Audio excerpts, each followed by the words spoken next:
हूँ। एक एक लाइन सुनने वाला है जो जो अपने अपनी जन्म दिन वाली माँ से प्यार करते हैं। अरे इन्ने हट लेल तने दू आदमी बतियावल लगल में मेहरारू भी चुगली करते हो जने दूर दूर तनी बैठा जे दुन जनी ता तनी सुनने वाली चीज थोड़ा सुनिए। कहते हैं कि जग में माई बिना केहू सहाय न होई। कहते हैं कि जग में माई बिना केहू सहाय न होई।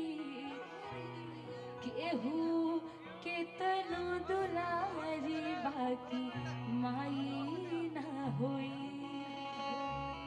जो प्यार हमारी माँ करती है ना हमसे, जो जन्म देने वाली माँ कर देती है, वो चाचा ताया चाची मौसी कोई नहीं कर सकता। पहले बतिया ला जताने की तब हम सुना है, क्योंकि मेरे दिल के बहुत करीब है ये भजन। तो भैया तनी सुनिए, आप उधर लगे मतलब एक के हटाओ तो तुम सर का आदमी लग जाता नहीं सुना हमारा। अच्छा एक बात बताइए, इधर तो समझ आता है बतियाती हैं का कि चला हई साड़ी तो और अच्छा बा, हई तार झुमका अच्छा बा, इधरिया का बतियाते हैं। अच्छा जींस पैंट अच्छा बा, जैकेट अच्छा बा, कहाँ से लेके इला।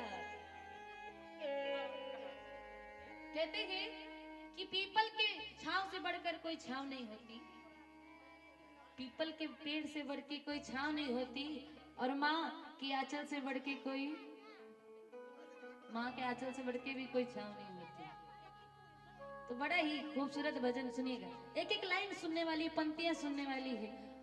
अपने अपनी जन्म देने वाली माँ के लिए उनकी चरणों में हाजिरी लगवाना है, क्योंकि माँ से बड़ा कोई भी नहीं है संसार में। एक माँ कैसी होती है कि 9 महीने हमको अपने कोख में रखती है और इतनी दर्द तकलीफ सहने के बाद इस दुनिया में लेके आती है। ये इतना खूबसूरत जो दुनिया है हम देख सके, तो उस माँ के लिए बरदारी लगाइए पहले। और कहने क्या कि जग में माई बिना केहू सहाय न होई। कि जग में माई बिना केहू सहाय न होई। केहू केतनो दुलारी बाकी माई न होई। आइएगा कि केहू केतनो दुलारी बाकी माई ना होई।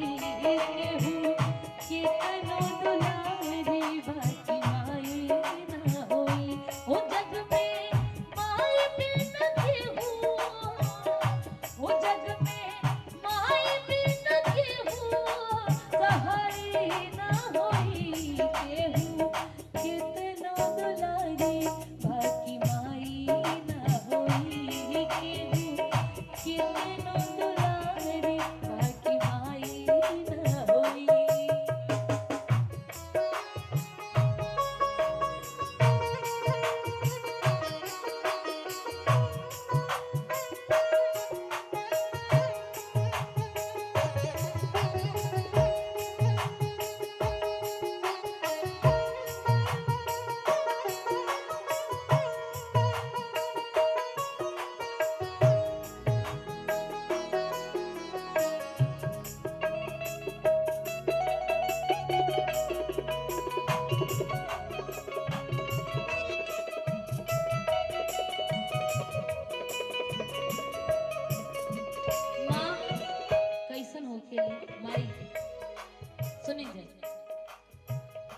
कि सुख दुख रतिया दिनवा सहली।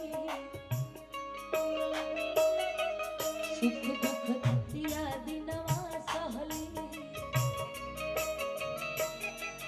मुख से तो बहु कुछ ना कहली।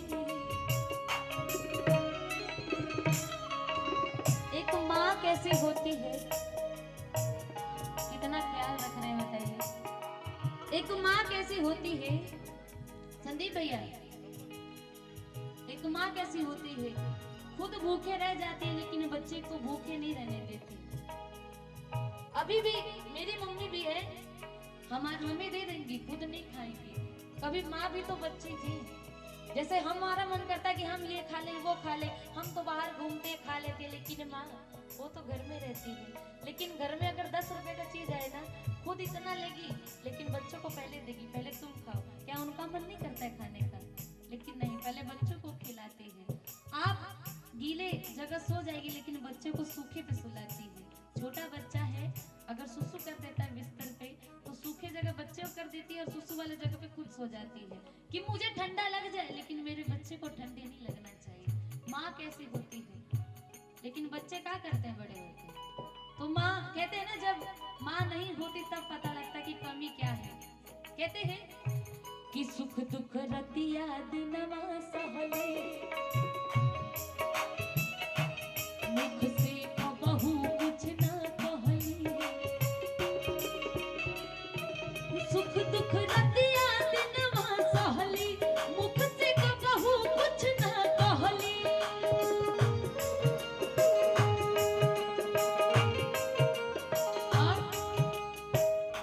कि माई के आचारा से बढ़ के,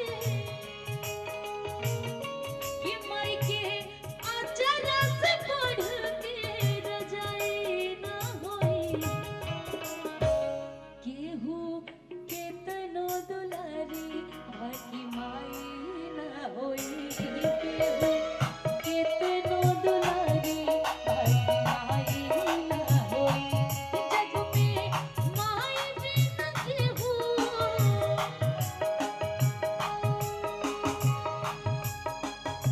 बतियावा जाने कॉफी आइलन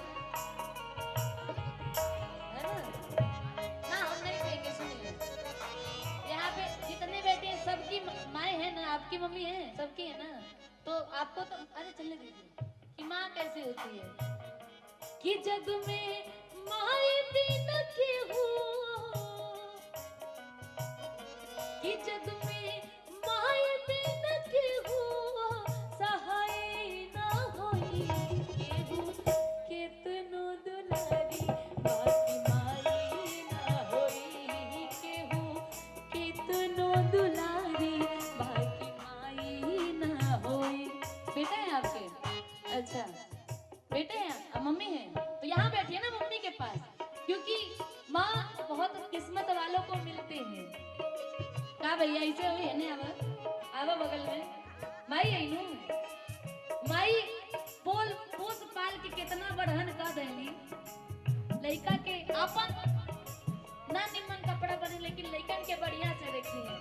माई जब ले आई तले तो सेवा कर ले जाए, ओकरे बाद आदमी तरसत रह जाता। ठीक है कि जग में माई बिना केहू, कि जग में माई बिना केहू सहाय ना होई। जग में माई बिना केहू सहाय ना होई। केहू कितनो दुलारी बाकी माई ना होई। केहू कितनो दुलारी बाकी माई ना होई।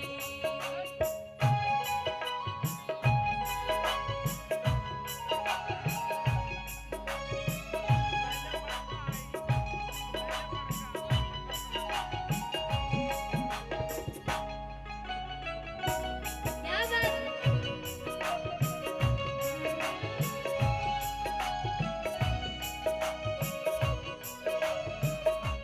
मम्मी को खिलाइए।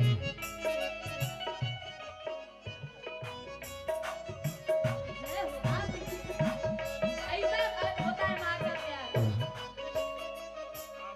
माँ माँ होती है कि सुख दुख रतिया दिनवा सहली, मुख से कबहू कुछ ना कहली। सुख दुख रतिया दिनवा सहली, मुख से कबहू कुछ ना कहली। सुख रतिया दिनवा सहली, मुख से कबहू कुछ ना कहली। और भैया माई के आचरा से बढ़ के, माई के आचरा से बढ़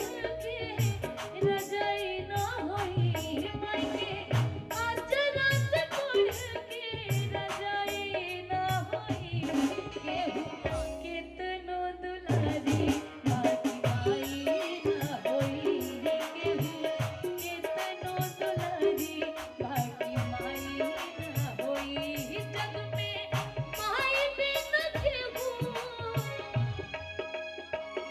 वो जग में माई बिन केहू सहाय न होई जग में माई बिन केहू सहाय न होई केहू केतनो दुलारी बाकी माई न होई केहू केतनो दुलारी बाकी माई न होई केहू केतनो दुलारी बाकी माई न होई केहू केतनो दुलारी बाकी माई न होई केहू केतनो दुलारी बाकी माई न होई।